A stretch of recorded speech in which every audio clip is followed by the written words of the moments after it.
Finally, a sports app that puts you into the game. You predict the scores, you call the plays in real time while you watch and compete against sports heroes, celebrities, friends, family, or other die-hard fans. The more you call it, the more points you can achieve. Also, be a loyal fan and earn loyalty rewards. Don't miss the hottest app of the year, Fire Fan. Ignite your passion.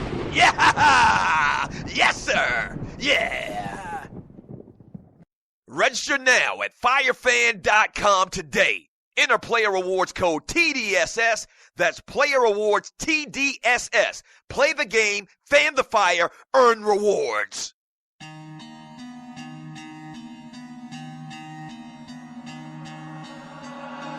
I'm good, I'm great.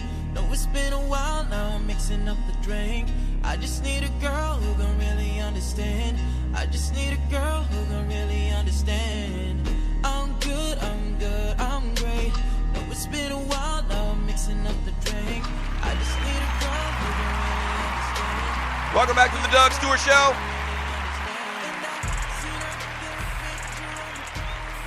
And so I got to be honest with you, the cat that sings this track right here is The Weeknd. And so for many, many weeks and months and whatever, whenever anybody would talk about The Weeknd, you know, they would say The Weeknd this, The Weeknd that. Now, like, what are we doing this weekend?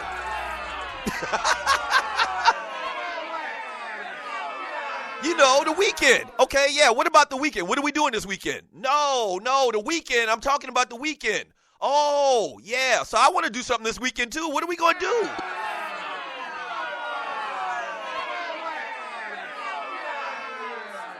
No, man, there's a rapper / singer named The Weeknd. The Weeknd. So does he only perform in the weekends, what you're saying? No, man. His name is The Weeknd. What? I don't understand what you're saying to me. I need you to say it a little bit slower. What are you talking about? What is happening this weekend?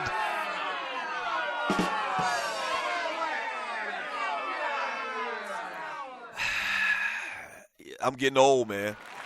There's no other way to say it.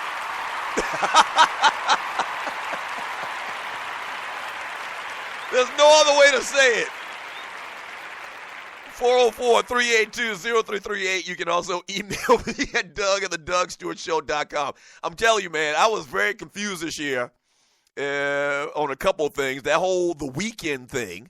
The guy, the actual singer's name is The Weeknd. And I was also confused. I talked about this a couple of days ago about the whole Young M.A. thing, or is it Young Ma or whatever. Like, you couldn't tell me that wasn't a dude. You couldn't tell me that wasn't a dude. She had one of the hottest songs this year. We'll definitely preview that. This past year in the NFL, as far as the champions, the Denver Broncos beat the Carolina Panthers 24-10. Yeah. The Broncos, Super Bowl champions in 2016. Hype game, man. I was very hype about that game. Very much wanted to see Cam Newton get a championship, win an NFL Super Bowl championship. Carolina decked out in all black uniforms. I thought that was sweet as hell. But they couldn't do it. They just couldn't do it. Too much heat on Cam Newton's ass.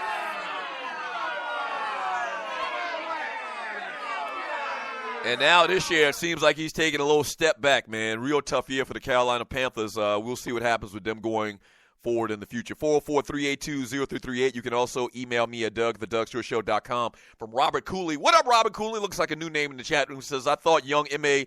was a dude too, Doug. Yeah.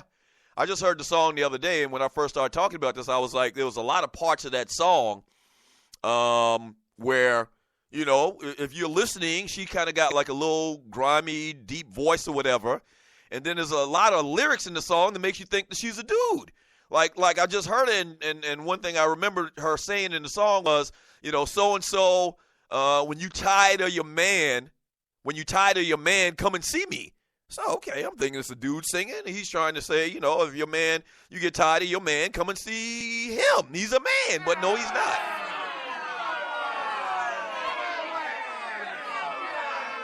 Hey, I mean, I'm not mad at her. No disrespect. I don't care. That's her business. That's her life. That's her lifestyle. But all I'm saying, it was very, very confusing for a dude over 40.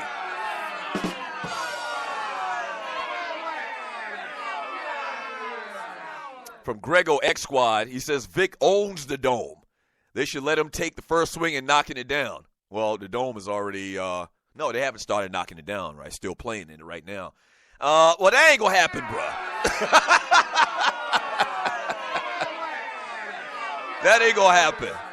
I mean, let's just be honest about this. You talk about very, very, wow, divisive. I mean, that's probably the best word I can come up with. Very, very divisive. If you live in this city, you know exactly what I'm talking about. So we were doing, we were still working at that radio station, and I'm going to read more of your chat here in a second. And Vick was already gone. He was probably in jail. Maybe it was during the times when he was in jail. And so we did the show at the start of the preseason at Flowery Branch, which is where the Falcons do their training camp at. And so we're doing the show, and they got these vendors set up out there, and they're selling paraphernalia or whatever. And I go up to the vendor in one of the little, trailers, and he's got all this, jerseys and hats and, all of that type of stuff, swag. And I said to him, just jokingly, I wasn't going to buy anything, but I wanted to see what his reaction was. White guy, probably like 40, 45 years old. And so I said to him, you don't have any Mike Vick jerseys? He looked at me with such disgust.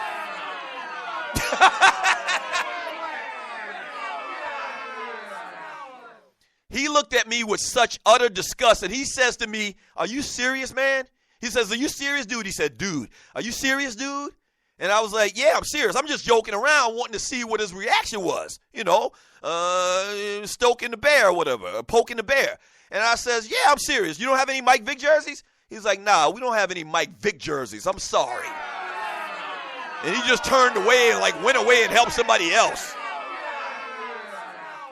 That's how divisive that thing was in the city, man. I'm telling you, Jam from Snellville, y'all don't get it. Mike Vick owns this town. I've never seen colonists or colonizers support Dion like they did Vick. He owns this town. And I think, and you know what? You're probably right. You're probably right about that because he played quarterback. He played quarterback, and he gave Atlanta, a bigger brand. Like the Falcons were kind of like big stuff. Like Vick's jersey, you know how they always tell you who has the highest selling jerseys in the league? I promise you Vick's jersey probably was in the top 2 or 3. They, the same guys, Tom Brady, Peyton Manning, but then Vick was in that conversation as well. Like little kids, because he played the game the way he played the game once again, little kids all over this country love watching Mike Vick. They had a lot of games that were on prime time. They had Monday night games. And even though the Falcons are a good football team now, and they've had good years under Matt Ryan, it's just not the same. It's just not the same, and you're exactly right. This city loved that dude, man. From Cornelius Small, prime time, Atlanta and San Fran should have never let him go. They both get a Lifetime Fred Sanford You Big Dummy Award. The reason why I think Vick would be slightly higher with Atlanta Falcons fans, if you polled Atlanta Falcons fans, people that live in this city, is because of the position. Like Dion played cornerback, and Vick played quarterback. I think that's really the big thing. Primetime was obviously electrifying, the dancing, the gold, and all of that stuff. So he was a fan favorite, definitely. Once again, interchangeable, 1 or 2. But Vick played quarterback. Vick went number 1 in the draft. Vick was the consummate dual-threat quarterback, the new jack quarterback, like I call him. He was fun to watch. He was a lefty, And another thing about Vick wasn't the normal, traditional quarterback that you saw. Vick wasn't 6'5", 240 pounds, like John Elway and Dan Marino and Peyton Manning and those cats. He was kind of like, just this aberration, this different thing. Once again, like a new jack quarterback. And so it was cool because a lot of the kids could relate to him. Mike Vick dressed like a lot of the youth, you know what I'm saying, with the hip-hop gear, the urban gear, as they call it or whatever. So I think people related to him. And I think that's what the rest of America didn't get. I think the rest of America didn't get is that people could relate to Vick. Like, Vick was like your cousin. You understand what I'm saying? Like, he was your cousin, he was your uncle or whatever, and the way he looked, the way he dressed or whatever, he wasn't like typical NFL quarterback that wore a suit after the game and real stock, conservative types or whatever like that. He was like your cousin or like your best friend. So I think people related to that, and they showed much love to that dude. They did.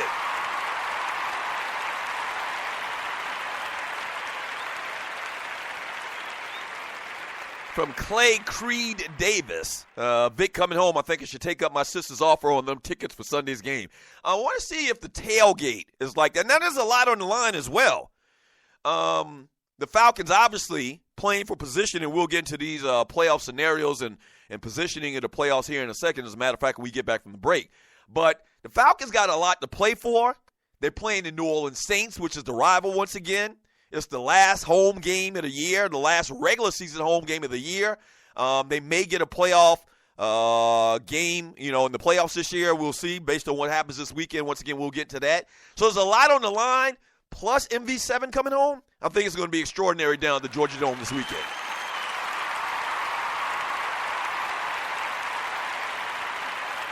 Yeah.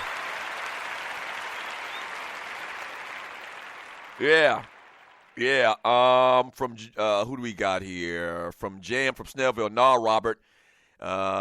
Is Vick's hands down. Vick owns this town, man.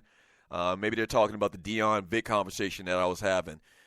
From Coop, we got another bet on Tapdale. Polly going to whip that St. Francis ass on January 4th. Polly and St. Francis? What the hell are y'all talking about?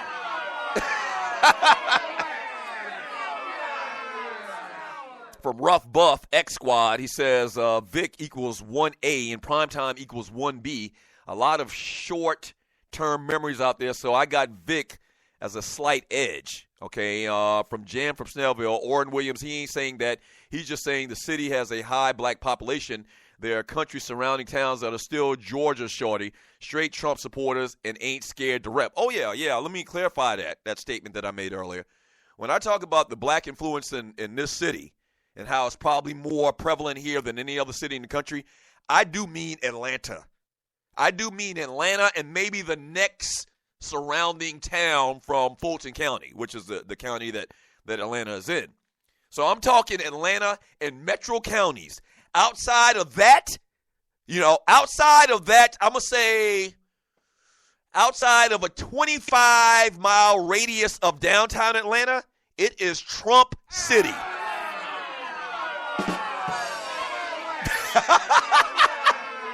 Yes, sir. Don't you break down on no South Georgia.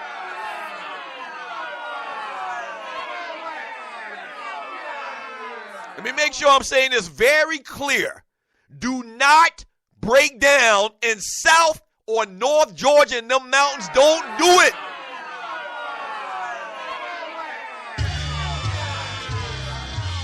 To quote the great Tom and Jerry, don't you believe it?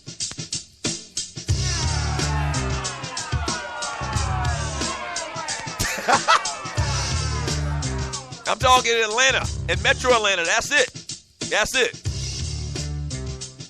You go to South Georgia, man, you might be transported back to 1955 Mississippi. Don't do it. Don't do it. When we get back, we'll touch upon these playoff scenarios in the NFL. Don't go away. This is the Doug Stewart Show. Don't do it.